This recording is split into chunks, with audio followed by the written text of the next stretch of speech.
자, 지금 여기 보이시는 거, 자, 이거는요, 일본이 무언가를 기념하기 위해 만든 엽서입니다. 자, 대체 뭘 기념하기 위해 만든 엽서일까요? 지금 보니까 일본이 빨간색으로 칠해져 있잖아요. 근데 우리나라도 빨간색으로 칠해진 거 보니까 뭔가 이제 우리 같은 거다. 약간 기념하려고. 네. 또 1910년이잖아요. 네. 맞습니다. 바로 일본이 강제로 조선을 식민지로 만든 그날, 바로 한일 강제 병합을 기념하기 위한 거였습니다. 게다가 일본은 엽서 옆에 보이는 글자에 한일 강제 병합 이후 늘어난 그 인구와 영토를 명시하는 이런 치밀함까지 보입니다. 조선의 영토가 일본에 귀속되었다는 것을 널리 알리려고 했던 겁니다. 검색하면 그 나라 인구 나오고 영토 나오는 것처럼 아예 그렇게 이제 우리는 뭐 합쳐졌다. 그러니까 이제 인구도 늘어났다 뭐 이런 거 아니에요. 근데 거의 되게 과시하려는 응. 의도가 너무 다분하지 않나. 1910년에 경술국치라고 보통 하죠. 나라의 치욕적인 날이라는 예, 거죠. 맞습니다. 그래서 우리나라는 그 35년 동안 이 치욕스러운 역사를 견뎌내야 했죠. 근데 사실 일본이 조선에 막강한 영향력을 끼치게 된 거는 한일 강제 병합 이전에 약 40년 정도밖에는 되지 않습니다. 와, 참.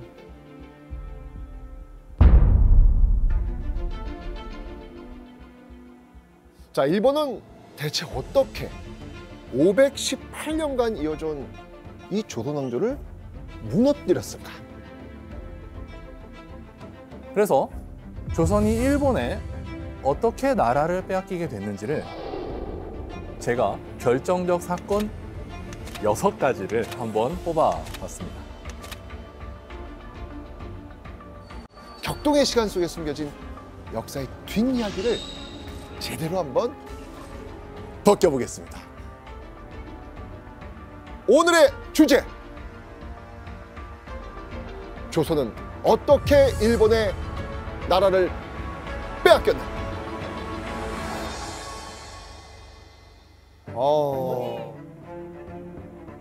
와. 자, 일본의 나라를 빼앗기기 전 이 조선 사람들은 일본을 어떤 시선으로 보고 있었을까요? 아, 외놈들. 아우, 왜? 예, 왜 놈들? 이런 느낌이었을 것 같아요. 그 빼앗기 전에 네. 또 침략하고 이런 적이 있었잖아요. 임진왜란. 임진왜란부터 네. 해가지고. 그러니까 조금 그렇죠. 신경 많이 쓰이고 또 언제 공격 올려나 막 불편한 그런 나라. 네. 조선 초부터 이 외구의 침탈과 임진왜란 등 정말 일본과 숱한 전쟁이 왔잖아요. 그래서 이 끊임없이 우리 땅을 약탈하고 생존을 위협하는 존재들이라고 생각했던 것이죠. 동시에 이 조선 사람들은요, 일본을 조선을 사모하여 따르는 나라, 또 이 조선에게 선진 문물을 전달받는 나라라고 생각도 합니다. 그렇게 우리는 오랜 시간 동안 일본을 낯잡아 봤던 겁니다. 네.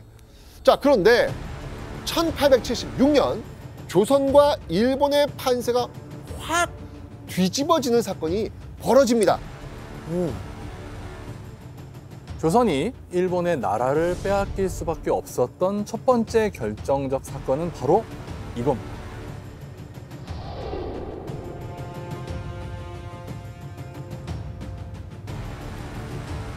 (1876년 2월에) 체결된 조일수호 조교입니다. 이 조약은 강화도에서 체결됐거든요. 그래서 흔히 뭐라고 부르는지 아세요? 강화도 조약. 예, 맞습니다. 이 조일수호 조규는 조선과 일본이 서로 물건을 사고 파는 통상을 하기 위해서 맺은 조약입니다. 그렇다면 이 조일수호 조규에 대체 어떤 내용이 담겨 있기에 조선이 일본의 나라를 빼앗긴 첫 번째 결정적 사건이 되었을까요? 자, 조일수호 조규의 몇 가지 조항을 보면서요, 제가 아주 자세히 설명을 해드리겠습니다.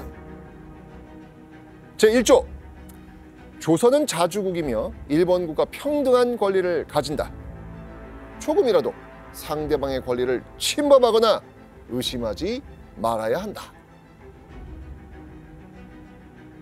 일단 대등하고 서로 침범하지 말라. 그리고 평등한 권리를 가진다. 네. 그리고 자주국이라고 대우해 주는 거 아닙니까? 문제 있다 없다. 없다. 이거는. 자, 그런데요. 이 조항에는요. 일본의 은밀한 속셈이 숨겨져 있었습니다. 뭐죠?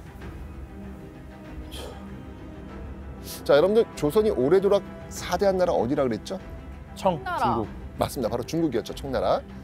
자, 근데 조선은 중국, 그러니까 당시에는 청나라였던 중국의 속국이 아닌 자주국가다. 응? 자, 이는 곧 조선을 청나라의 영향력에서 벗어나게 하려는 일본의 속셈이었던 겁니다. 아 이렇게 계속 이렇게 있으니까 나오게끔 하려고. 그렇죠. 자, 이 또 다른 조항을 보시면요. 일본의 의도가 더욱 선명히 드러나는데요. 제4조, 조선국은 부산 외 두 곳의 항구를 개항하고 일본인이 와서 통상을 하도록 허가한다. 일본은 왜 하필 부산, 원산, 인천의 항구를 콕 집어가지고 개항하라고 요구할까요? 가까운 데는 이해는 돼요. 부산 가능한데 인천까지 이렇게 쭉 가야 되는데. 일본에서 인천까지 가려면 엄청 돌아가야 되잖아요. 오히려. 굳이 왜 인천을? 좀 궁금한데요.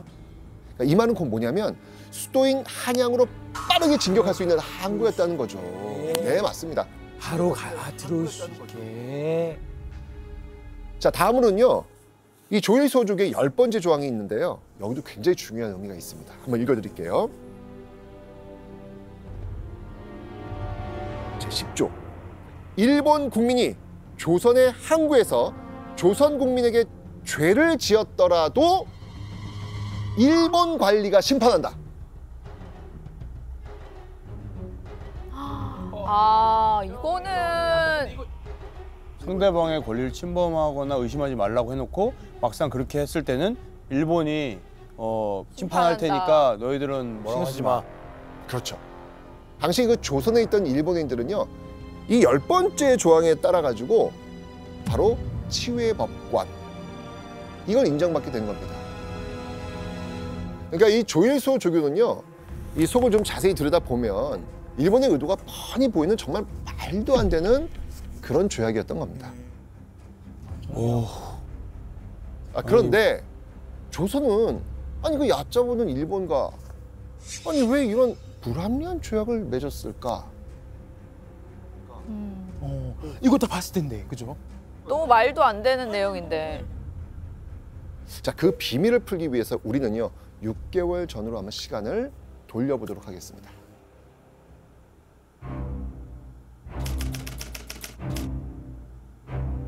강화도 앞바다에 수상한 배 한 척이 나타납니다. 그리고는요 강화도 이 초지진을 향해 가지고 조금씩 다가옵니다. 자, 이 조선군의 경고 포격에 수상한 배는요 맹렬한 포격으로 맞대응을 합니다.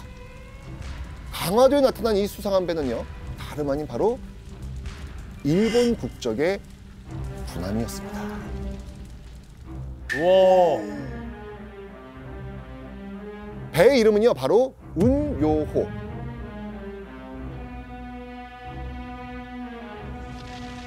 그러니까 운요호에 타 있던 일본군은요 강화도 초지진의 포대를 박살냈고요 민가를 습격해가지고 약탈하고요 불을 지르기까지 했어요.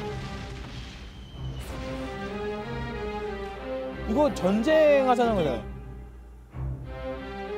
자, 그런데 아니 운요 사건이 일어나고 얼마 지나지 않아 가지고 이들이 말도 안 되는 요구를 하는 거예요.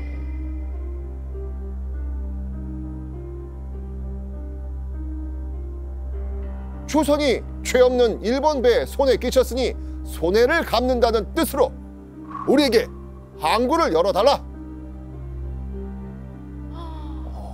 아니, 피해를 끼친 건 일본인데 역으로 화를 내네요. 그러니까요. 열받네요. 그죠? 네, 너무 열받네. 올라오시죠. 네. 일본은 뻔뻔하게 사과와 배상을 요구하면서 강화도 앞바다에 무단으로 배 정박시키고는요 막 무력 시위까지 펼칩니다. 조선 정부는요 막 이렇게 나오니까 어쩔 수 없이 회담 자리에 나설 수밖에 없었죠. 일본 측 대표는요 조선 측 대표에게 조선의 항구를 열겠다는 통상조약 맺읍시다 라고 하면서 강하게 요구를 하는 거예요. 되게 강압적이네요. 그렇죠. 아이고야. 근데 바로 이때 조선 측 대표가 일본 측 대표에게 뜻밖의 질문을 던집니다. 자, 여기서 미니 퀴즈. 조일수호조교 체결을 앞두고 조선 측 대표가 일본 측 대표에게 던진 질문은 무엇일까요? 좀 특이한 질문이었을 것 같아요. 근데 지금 마음 같아선 꺼져. 첫 번째 질문이 꺼져. 질문이고. 질문이죠, 질문. 꺼져. 마음 같아서 꺼져. 근데 꺼져. 오답. 정답. 왜요? 네? 왜요? 왜? 왜 하냐고. 왜 열었냐고.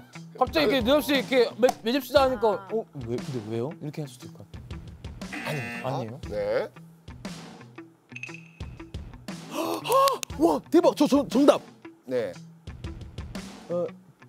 조약이 뭡니까? 아니, 잠깐만요. 아니야 어떤 조약을 맺길 바라는 아니, 거냐? 그 바라는 게 조약이 아니고 뭡니까? 조약이 뭐냐? 조약이 뭐냐? 조약의 뜻. 뜻! 정답. 이거 대박이다. 조약을 맺어본 적이 없는 사람이 조약이 뭔가요? 맞아요. 아니, 조약을 맺자는데 그 대체 그 조약이라는 게 무엇입니까? 대박이다. 여기 이렇게 물어보는 거예요.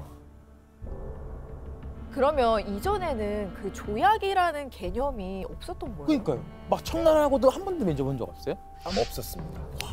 우리의 의문점이 여기서 시작하는 거예요. 없었어요. 근데 이전까지는 어땠냐면 동아시아에서 외교라고 하는 거는 당시 그 황제국이라고 불렸던 청나라 있잖아요. 이 청나라를 중심으로 움직이는 거예요. 그러니까 다른 국가들은요, 황제국이었던 그 중국 아래에 있는 제후국으로 이 관계를 맺는 거죠. 그래서 이때 조선에서 받았던 문서라고는요, 조검책봉 문서, 청나라 황제가 보낸 칙서, 조서가 전부인 거예요. 게다가 이 조선과 일본은 이미 수백 년 무역을 해왔잖아요. 그러니까 이제 와서 아니 왜 조약을 맺자고 하는 거지? 의아한 거예요. 그러면은 진짜 이제- 이상한 조약 맺을 수 있을 것 같은데요. 그 속으로- 정도로 얘기하면. 오케이. 그러니까. 아무것도 모르네. 오케이. 이거 되는 거예요. 그렇죠, 맞아요. 거짓말했을 것 같아. 뭐라고? 그냥 맺으면 좋은 거다. 이거 너희를 위한 거야. 너희들이 유리하게 해주려고 한 거고 너희를 보호하기 위해서 이런 거 조약 안 하면 또 이렇게 딴 데서 막 올 수 있어. 우리가 너희 지켜주려고 하는 거야. 이런 식으로. 맞아요. 그러니까 정확히 이걸 뭐라고 얘기했냐면 요즘은 무역하려면 국제법상 다들 조약을 맺는 겁니다. 라고 하면서 조약을 체결토록 강요를 했던 겁니다. 하지만 조선은요, 이런 일본의 속내를 전혀 모른 채 덜컥 조약을 체결한 겁니다.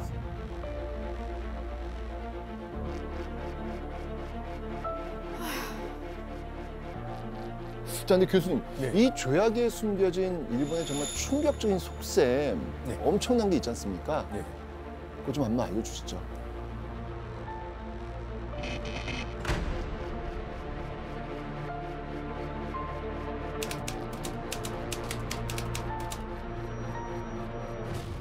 조일수호조규는 강제 조약이었다.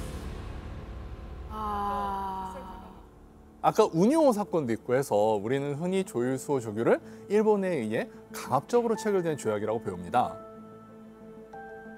그런데 조선 측의 의견을 적지 않게 반영한 부분이 있거든요. 그 진실은 바로 조일수호조규 문서 속에 숨겨져 있습니다. 일본 제국 황제 폐하와 조선 국왕 전하께서는 본디 우위를 두터히 하여온 지가 여러 해 되었으나 지금 두 나라의 정의가 미흡한 것을 보고 다시 침묵을 공고히 한다. 지금 읽으신 문서는 일본이 조선에 건넨 조일소 조교 서문의 초안입니다. 근데 이게 어떻게 시작됐죠? 일본 제국 황제 폐하와 조선 국왕 전하께서는 이라는 문구로 시작이 됩니다. 일본의 왕은 황제라고 부르고 있고 조선의 왕은 국왕이라고 표현하고 있습니다.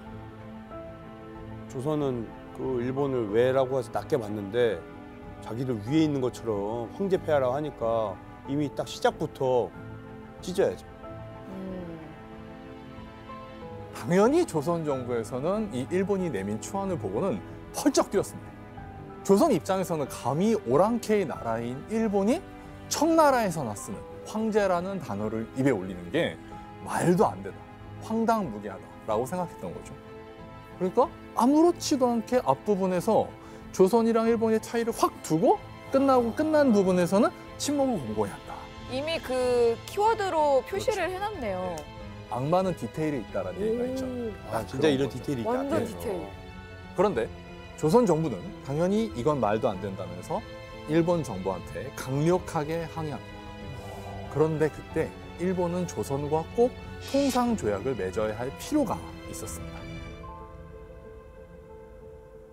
왜냐하면 일본은 이때 근대화의 과정에서 서양 열강이 어떻게 식민지를 만들어서 강대국이 되는지를 목격했어요.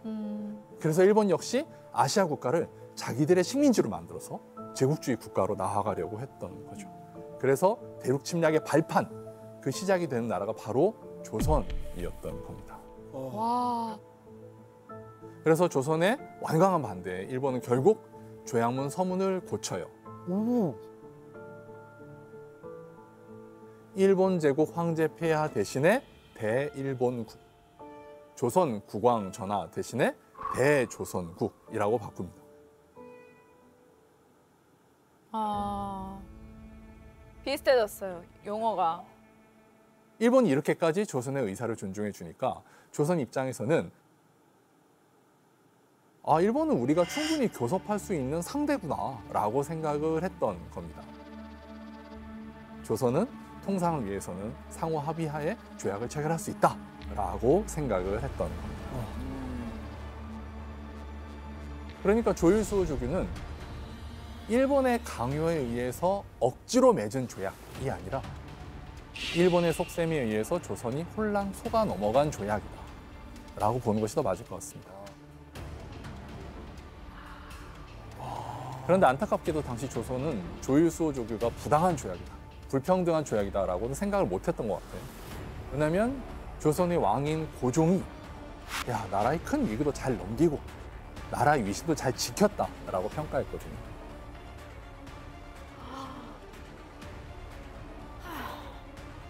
그렇게 조선 정부도 미처 눈치채지 못할 만큼 이 조일소 조규 체결 이후에 이 조선에서 일본의 영향력은요, 가랑비에 옷 젖듯 조금씩 늘어가고 있었던 것이죠.